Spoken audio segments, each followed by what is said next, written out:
Welcome back to the Steam Deck Performance Series. This week we're tackling a brand new game from Square Enix and Tri-Ace that I wasn't sure I was going to be able to make work properly once I started testing. But there is a way to do it, so let's go into how the Steam Deck handles Star Ocean 6, The Divine Force. So what is Star Ocean 6? It's an action RPG tale of two heroes as they travel to save the cosmos as a bit of a standalone title. The story here is pretty much its own thing, though it does reference and have a place in the overall Star Ocean timeline, settling in between the events of Star Ocean 5 and Star Ocean 3. But that was just a slight amount of clarification in case you're wondering if you need to play other titles before this one. So let's start with performance. It is worth noting right out of the gate that this is a demanding title that will run on the Steam Deck at no more than the bare minimum settings possible. This is due to the game itself and some limiting options. Let's start with settings. By default, the game tries to run on high and has a special configuration feature that lets you toggle between focusing on frame rate or image quality.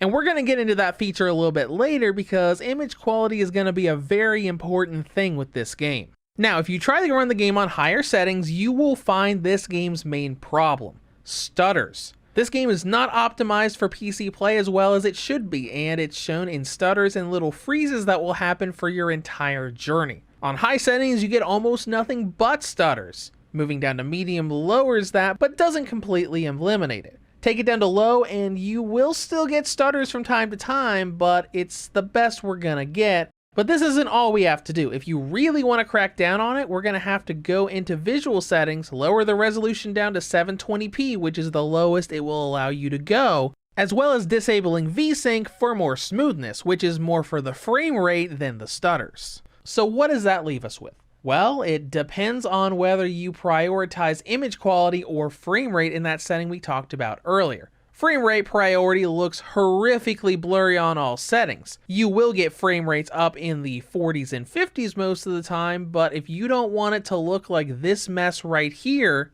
you need to make sure you prioritize image quality so it looks decent. And that's pretty much our preferred settings. Image quality will drop low settings to the 30s and 40s on frame rate, so you're gonna want to force the Steam Deck to cap at 30 FPS for a smooth experience. It's not 60, but it looks a whole lot better visually. Now, once again, this isn't going to be perfect. You're going to get a few frame drops here and there in the bigger boss fights, and you won't completely get rid of stutters, but it'll be plenty playable to be able to get through this newest Star Ocean. And with that, let's go into battery life. My battery tests were basically with the above settings we just talked about. Low graphics, image quality priority, 30 FPS lock, and here is what I got. With brightness up, we're going to be looking at about 2.5 hours give or take, and with brightness down, that will jump up to about 3 hours. That's not too bad considering this is a brand new title that just released. Now, as we wrap this up, would I recommend Star Ocean 6 for Steam Deck users?